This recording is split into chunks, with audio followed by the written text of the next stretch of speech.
नमस्कार, ये आकाशवाणी शिमला है। प्रादेशिक समाचार शशि चौहान से सुनिए। प्रधानमंत्री नरेंद्र मोदी ने देश में डिजिटल भुगतान की बढ़ती संस्कृति पर संतोष व्यक्त किया है। आकाशवाणी से आज मन की बात कार्यक्रम में उन्होंने कहा कि यूपीआई तेजी से देश की अर्थव्यवस्था का हिस्सा बन रहा है और लोग इसके माध्यम से दूर दराज के गांवों और छोटे शहरों में भी लेन देन कर रहे हैं। नरेंद्र मोदी ने कहा कि देश में फिनटेक से जुड़े कई नए स्टार्टअप सामने आ रहे हैं। उन्होंने कहा कि देश में प्रतिदिन हजारों करोड़ रुपए का डिजिटल लेन देन हो रहा है। प्रधानमंत्री ने जल संरक्षण के महत्व की चर्चा की। उन्होंने कहा कि वेदों और पुराणों में पानी बचाने और तालाब बनाने को सामाजिक और आध्यात्मिक कर्तव्य बताया गया है। वाल्मीकि रामायण में जल संरक्षण और जल स्रोतों को जोड़ने पर विशेष बल दिया गया है। उन्होंने कहा कि सिंधु, सरस्वती और हड़प्पा सभ्यताओं के दौरान भी जल स्रोतों को परस्पर जोड़ने की प्रणाली मौजूद थी। प्रधानमंत्री ने कहा कि इस समय आजादी के 75वें साल में आजादी के अमृत महोत्सव में देश जिन संकल्पों को लेकर आगे बढ़ रहा है उनमें जल संरक्षण एक है। उन्होंने कहा कि अमृत महोत्सव के दौरान देश के हर जिले में 75 अमृत सरोवर बनाए जाएंगे। आज राष्ट्रीय पंचायती राज दिवस है। प्रधानमंत्री नरेंद्र मोदी ने जम्मू कश्मीर के सांबा जिले में पल्ली पंचायत से देश भर की सभी ग्राम सभाओं को संबोधित किया।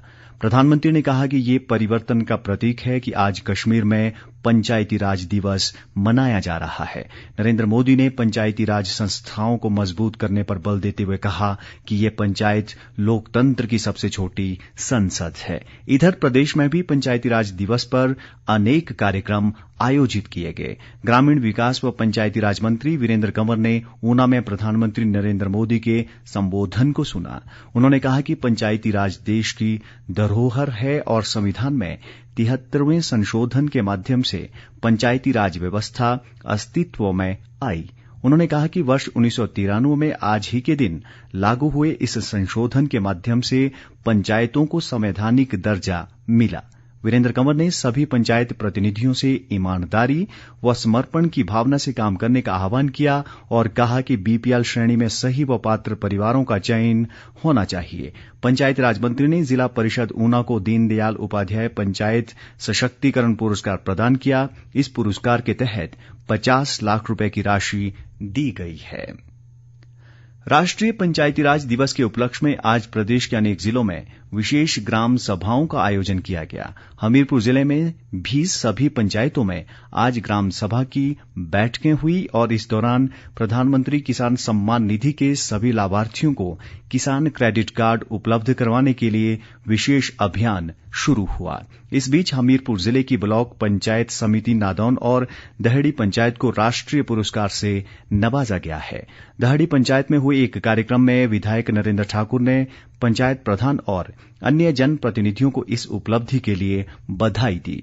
इस पंचायत को दीनदयाल पंचायत सशक्तिकरण पुरस्कार के रूप में 10 लाख रुपए और बाल हितैषी ग्राम पंचायत पुरस्कार के तहत 5 लाख रुपए की राशि मिली है।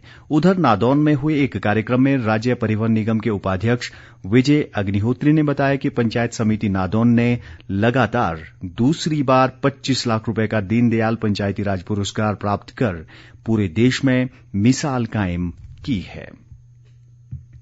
हमीरपुर जिले के भिजड़ी में आज पंडित दीनदयाल अंत्योदय सेवा समिति द्वारा लोगों की निःशुल्क स्वास्थ्य जांच के लिए एक शिविर लगाया गया। पूर्व मुख्यमंत्री प्रोफेसर प्रेम कुमार धूमल ने इसका शुभारंभ किया।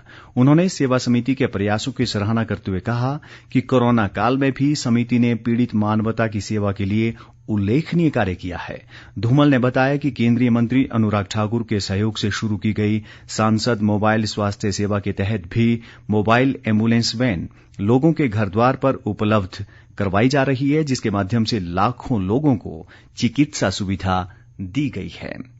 खाद्य आपूर्ति मंत्री राजेंद्र गर्ग ने कहा है कि बिलासपुर जिले में चोखड़ा दखयोड़ा सड़क पर लगभग 6 करोड़ रुपए खर्च होंगे और इससे इलाके के हजारों लोग लाभान्वित होंगे। घुमारवीं विधानसभा क्षेत्र की पपलाहा पंचायत में 4,60,000 रुपए से बने सामुदायिक भवन के लोकार्पण अवसर पर आज उन्होंने बताया कि पंचायतों का विकास सरकार की प्राथमिकता है और इसके लिए बजट में समुचित प्रावधान किया गया है। समाचार समाप्त हुए। नमस्कार।